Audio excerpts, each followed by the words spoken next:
And here is the Writer's Almanac for Sunday.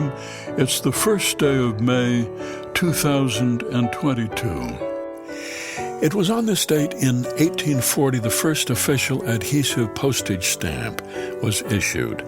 In Great Britain, up until then, the recipient of a letter paid for the postage, but many people refused, and the calculation of postage had to be figured out, number of sheets of paper, the distance between sender and recipient, and with the adhesive postage stamp, the sender paid, and there was one price. Queen Victoria's picture was on the stamp, and because Britain was the first to use postage stamps, they've never put the name of the country on them, just a picture of the reigning monarch.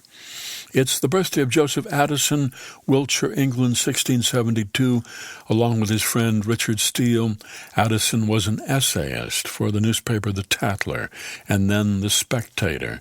Essays that aimed to, he said, enliven morality with wit and to temper wit with morality.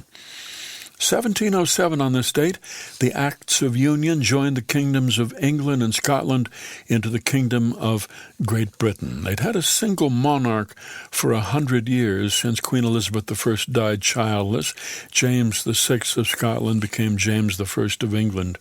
The Acts of Union combined their two parliaments into one. It's the birthday of Bobbie Ann Mason, born Mayfield, Kentucky, 1940, raised on a dairy farm. Wrote her Ph.D. dissertation on Nabokov, and then set out to write something completely different.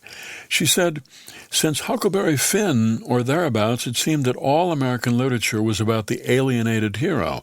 I was sick of reading about the alienated hero. I'm more interested in people in the mainstream. So she wrote about rural and small-town people in Kentucky. Her first collection was Shiloh and other stories. Her first novel was In Country. It's the birthday of Terry Southern, born Alvarado, Texas, 1924, who wrote the screenplay Dr. Strangelove, or How I Learned to Stop Worrying and Love the Bomb. Here's a poem for today by Billy Collins, entitled The Effort. Would anyone care to join me in flicking a few pebbles in the direction of teachers who are fond of asking the question, what is the poet trying to say? As if Thomas Hardy and Emily Dickinson had struggled but ultimately failed in their efforts, inarticulate wretches that they were, biting their pens and staring out the window for a clue. Yes, it seems that Whitman, Amy Lowell, and the rest could only try and fail. But we, in Mrs. Parker's third period English class here at Springfield High, will succeed with the help of these study questions in saying what the poor poet could not.